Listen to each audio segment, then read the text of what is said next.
السلام عليكم يا ابن عمي. فيلم النهاردة فاخر من الآخر. فيلمنا بيبدأ مع جاليفر، عامل بسيط لقسم المرسلات والجوابات في جريدة كبيرة، وبيقابل زميله الجديد دهان اللي لسه متعين، وبياخده ويوريه الشغل ماشي ازاي. وبيطلع الدور التلاتين الخاص بقسم المحررين لحد لما بيوصل لدارسي اللي هو معجب بيها، واللي مسؤولة عن الكتابة وعن الرحلات والسفر. وبياخد دان باله إن جيليفر معجب بدارسي، لكن بيكون مش قادر يصرحها.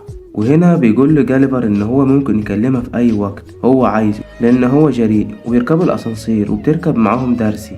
وهنا بيستأذن دان علشان يهيئ الجو لجاليفر إن هو يعزمها على الخروج، وبيفشل ومقدرش إن هو يتكلم معاها ولا كلمة، وبيتعصب على نفسه لأن هو ضيع الفرصة. وبيروح له دان في المكتب بتاعه ويديله ورقة وبيقوله إن هو اترقى وبقى مدير المرسلات. وهنا جاليفر بيستغرب إن دان لسه متعين في نفس اليوم، وبيقول له دان إن هو اترقى بسبب إن هو طموح، مش واحد بقاله 10 سنين في الوظيفة ومحاولش إن هو يطور من نفسه، وفضل واقف في نفس المكان. وبيمشي جاليفر متأخر من مكتبه، وبيشوف إن لسه دارسي في مكتبها، وبيفكر إن هو يروح يعترف لها بحبه، لكنه بيتوتر وبيألف أي موضوع إن هو جاي يشارك في تقييم بخصوص رحلة سياحية، وإن هو بيحب السفر وسافر أماكن كتيرة، وإن هو من مواهبه الكتابة، وبتطلب منه دارسي عينة من الحاجات اللي هو كاتبها وساعتها ممكن يشتغلوا سوا. وجاليفر يروح بيته ويحاول إن هو يكتب لها أي حاجة تحت مسمى رحلات جاليفر، ويقرر إن هو يسرق من المواقع والجرايد أي موضوع بيتكلم عن السفر ويسلمه لدارسي. وهنا بتنبهر دارسي بطريقة كتابته وقدرته على السياق والسرد، وبتقول إنها عندها موضوع مثالي علشان يبدأ فيه. والموضوع بيكون بيتكلم عن واحد عرف سر مثلث برمودا، وإن هو يروح يقابله ويتحرك على مثلث برمودا بعدها ويستكشف الجزر المحيطة بيه. ولكن علشان يعمل الرحلة دي يكون عنده خبرة عن الإبحار، لأن الرحلة هتاخد 3 أسابيع في البحر. وجاليفر بيوافق إن هو يقوم بالرحلة دي ويسافر، ويقابل الراجل ويقول له إن مثلث برمودا دي عبارة عن إشاعات بس هو مش حقيقي. بيسلموا المركب اللي هياخدها في رحلة ال3 أسابيع، ويبدأ جاليفر بالإبحار، ويفضل ماشي في البحر لمدة طويلة لحد لما جهاز الملاحة بيفصل ويصحى على عاصفة قوية في البحر، وبيدخل جوه إعصار مائي وبتقلب المركب جواه. وبيصحى جاليفر وبيلاقي نفسه مربوط من ناس حجمها زي عقلة الأصبع، وبيقول عليه إن هو عدو ليهم. وهنا بيغضب جاليفر وبيقوم من التكتيفة بتاعته بمنتهى السهولة، لحد لما القائد بتاعهم يأمرهم إنهم يحاولوا يوقعوه تاني ويشدوه بالحبال. وجاليفر بيقع على ظهره وبيغمى عليه مرة تانية، وجاليفر بيفوق وهو متكتف داخل مملكة مليانة بناس صغيرة جدا، وبيروح يسلموه للملك. وجاليفر بيسأله عن مكانه وإن هو مش عارف جه هنا ازاي، وبيقولوله إن هو في مملكة ليليبوت أكبر مملكة في العالم، ويتم حبسه في كهف. وبيقابل هناك سجين معاه ويعرف إن اسمه هوريشي، ويتعرفوا على بعض. وبيقول له هوريشي إن هو كان مسجون علشان هو كان بيعكس الأميرة ماري خطيبة الجنرال إدوارد. وبيجي الجنرال وبيقول لجاليفر إن هو محكوم عليه بالأعمال الشاقة ومجبر على مساعدتهم بأي شكل هم عايزينه. ويبدأ الجنرال بتشغيل جاليفر في الأعمال المناسبة ليه، ولكن في نفس الوقت بيحصل هجوم من مملكة تانية اللي بيولعوا في مكان الملك وبيحاولوا يخطفوا الأميرة. والجنرال بيسمع جرس الخطر، وبيؤمر الجنرال جاليفر إن هو يتحرك على قصر الأميرة وبيحرره من الحديد اللي عليه. وجاليفر بيقدر ينقذ الأميرة بكل سهولة، وبيسمع جرس القصر الملكي وبيعرف إن الملك في خطر هو كمان، وبيكونوا محتاجين كمية مياه كبيرة علشان يقدروا يطفوا الحريق. وهنا جيليفر بتجيله فكرة، وهي إن هو بيعمل حمام على القصر الملكي وينجح في السيطرة على النار وينجح في إنقاذ الملك.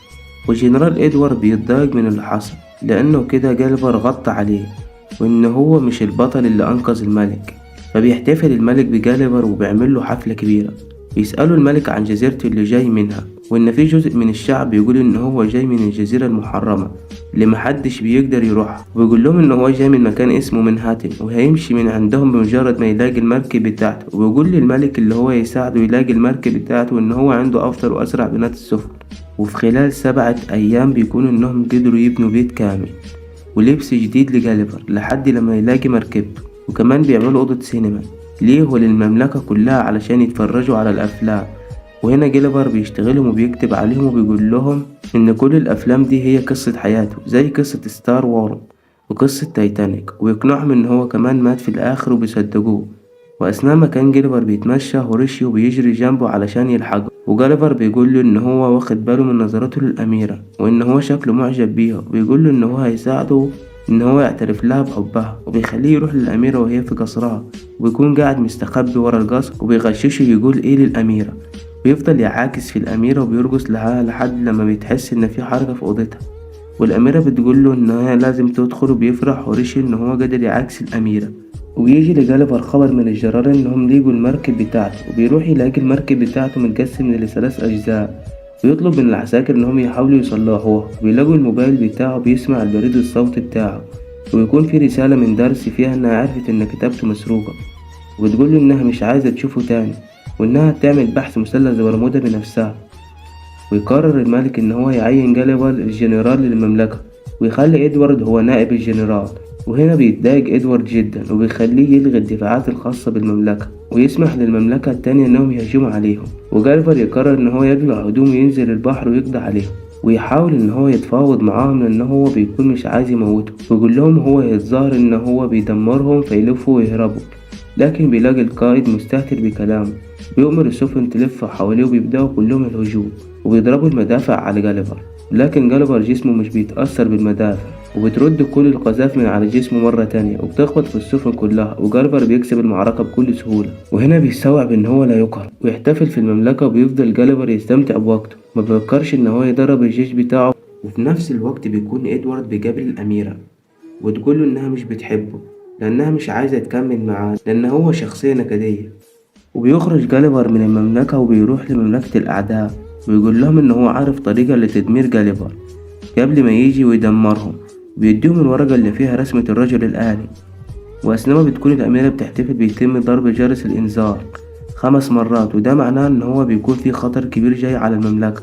ولكن جاليفر بيكون بيستهزئ بالرجل الآلي اللي قدامه لحد لما بيتحول لرجل آلي كبير بنفس حجمه، وبيقدر إن هو يضرب جاليفر لحد لما يخليه يستسلم ويعترف إن هو مجرد شخص عادي شغال في المراسلات وبس. وإدوارد بيصدر حكم ضده إن هو يبعته للجزيرة المحرمة اللي محدش يقدر يروحها. وجاليفر بيوصل للجزيرة ويفضل يدور على حد فيها لحد لما يلاقي بيت كبير ضخم قدامه، ويجي واحد بيحبسه في بطرمان. وجيش الأعداء بيكون احتل مملكة ليلي بوت ويرفعوا كل أعلامهم، وهريشيو بيروح على الشط وبيلاقيهم قبضوا على عملاقة تانية اللي هي دارسي. وبيقرر إن هو لازم يبلغ جاليفر. وجاليفر لما بيفوق بيلاقي نفسه في بيت لعبة، وبيلاقي بنت بتتعامل معاه إن هو عروسة لعبة، وبيفضل تلعب بيه لحد لما يلاقي إن هو هريشيو قدر يجيله. وبيقول له إن جيش الأعداء احتل المملكة وإن إدوارد مسك عملاقة اسمها دارسي. وجاليفر بيفتكر كلام دارسي في الموبايل إنها تعمل البحث بنفسها، وبيقرر إن هو يساعدهم تاني. وبيقدر إن هو يهرب من البيت العملاق عن طريق مظلة بياخدها من عروسة من عرايس اللعبة اللي حواليه، وبيروح ناحية الكهف اللي محبوسة فيه، وبيدخلها وبيحاول يهديها. ودارسي بتسأله ليه الناس كلها بتناديها بالأميرة، وبيكون الملك محبوس معاهم ويقول لها إن هو علشان جاليفر بيحبك، قلنا عليك أميرته. وأخيرا جاليفر بيعترف لها بحبه اللي خباه 5 سنوات. وهنا جاليفر بيقول لها إن هو كان بيروح لها المكتب علشان يشوفها بس حتى لو ما كانش فيه بريد معاه، ويقول لها إن هو لازم ينقذ المملكة قبل ما هو يسيبها. وبتتجمع كل المملكة وملكة ليلي بوت وملك جيش الأعداء، وبتبدأ المعركة بينهم. وجاليفر بيكتشف إن إدوارد زود الرجل الآلي بتحسينات ومنها الكهرباء. وبيقرر هوريشي إن هو يحاول يدخل جوه الرجل الآلي، وبيتسحب من ورا إدوارد، وبيقدر إن هو يسحب كابل مولد الكهرباء، وده اللي بيضعف إدوارد وبيخلي جاليفر يقوم ويكمل ضرب في إدوارد لحد لما ينتصر عليه ويحطم الرجل الآلي. وبيروح هوريشيو عشان يعترف للأميرة إن هو بيحبها، وبيسمح له الملك إن هو يرتبط بيها. وجاليفر بيقدر لأول مرة إن هو يصالح بين المملكتين، ويخلي جيش الأعداء وليلي بوت أصدقاء، والحروب تنتهي ما بينهم. ودارسي وجاليفر بيركبوا المركب بتاعهم بعد لما يتصلح، وبيودعهم هورشي وهو بيعيط عشان مش هيشوف صديقه مرة تانية. ويتوجه المركب ناحية الإعصار المائي، وبيرجعوا منهاتن بسلام. وبتكون مقالات دارسي وجاليفر من أشهر المقالات في الجريدة تحت اسم رحلات جاليفر. وبكده يكون انتهى فيلم النهاردة. ما تنساش تصلي على النبي وتعمل لايك واشتراك في القناة علشان تشجعوني. السلام عليكم ورحمة الله وبركاته.